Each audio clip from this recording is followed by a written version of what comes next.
Look, 2010 it was night gloves and pedals, then over a decade gone by and ain't too much change. Only difference is I got a different whip and the pictures I got fit a different frame. I got rock like Linkin Park, remember Linkin Cats and the pouring rain. This bad one heavy on... Back with another video. Hello again.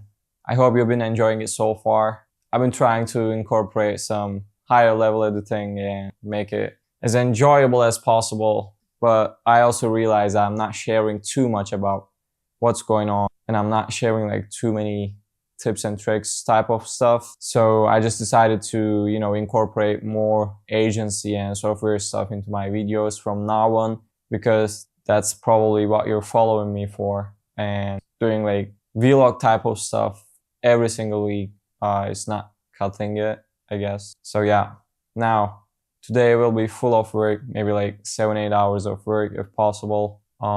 And of course, like I have to pack as well. And tomorrow we're going back to Turkey for the holiday. And yeah, I'm quite excited for that. We'll try to keep the momentum going in Turkey as well. But yeah, in terms of the business, the agency, the new campaigns that we launched are doing pretty well, which is good news. And also, I have some good news again. So as I said, we're going to be launching our lead scraping software in end of January. And we decided to build like a less complex and slightly less advanced version of it. So like a simple interface, simple user experience, slightly less features. Like for instance, it doesn't have the customized email generation. Yet it's still really powerful. It's not like Google Maps scraping extensions on the internet. So it's basically like pulling everything from Google without you have to, open Google Maps and search for the companies. So it's a really advanced product as well, just not as advanced as IntelliLead. The purpose of creating something like this is just to, to see how people are interacting with it and how people are responding to it. And the benefit of this, of course, people who are in like need of it right now will be able to like use it without waiting for like a month to, start scraping leads. And as I said, simpler version, so better for people who are not like, so it's good. And yeah, we're also verifying the emails for a two-step verification process. If you can shoot me a DM on Instagram, we'll get you set up. Just letting you know. I have too much to do today, so it's better we get back to work. 2 a.m., the night still young. You live by the gun, you gon' die by the gun. Ain't no handouts for nobody. When I ain't have shit, they ain't offer me none. When I'm quiet, I be thinking about killings. A lot of nigga bitch may stay in they feelings. Saving these hoes, this shit here pitiful. All these little bit of bitch my chillings. And mama, don't worry, you raised a gangster. I'm a survivor. It hurt me not being able to give you what you want since I was a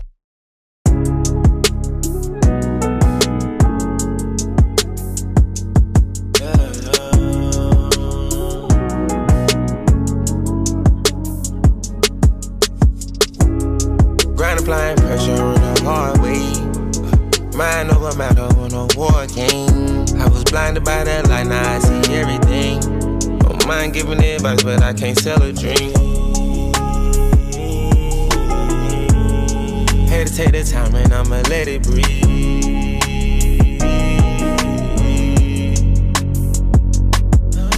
I'm still waiting on my moment. Give a damn about my opponent. Got some M's and teleported. I secure my needs, flying out across the border. Watch me spread my wings. Thankful for my mother and for pops planting the seed.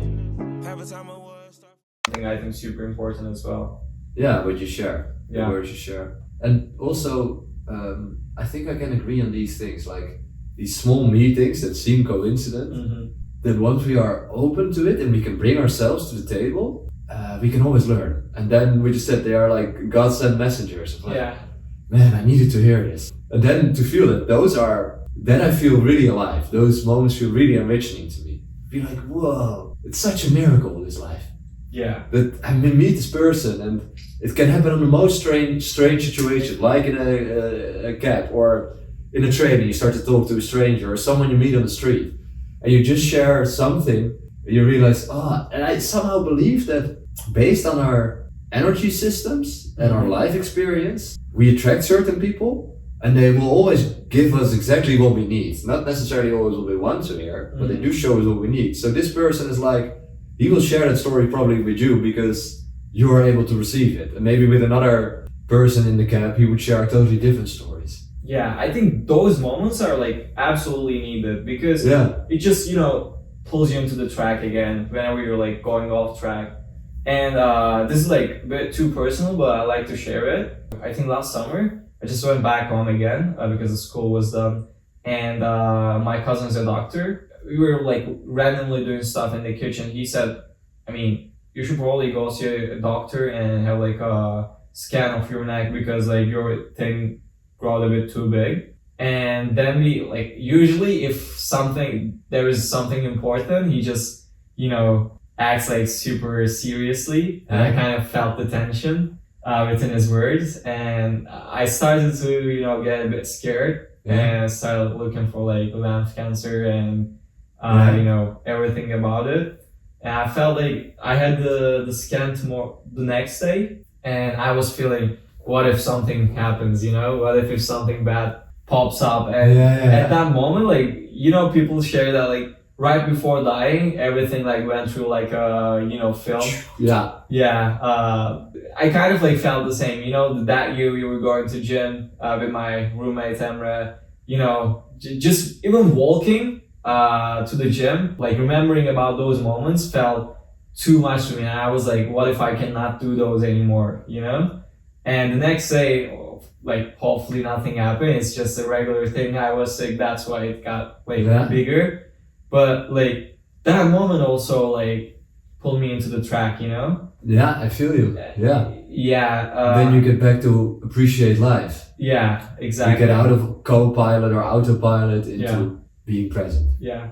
And that guy like the driver as well, this conversation as well. So nice. Yeah, that's maybe also a roundup of like. Right.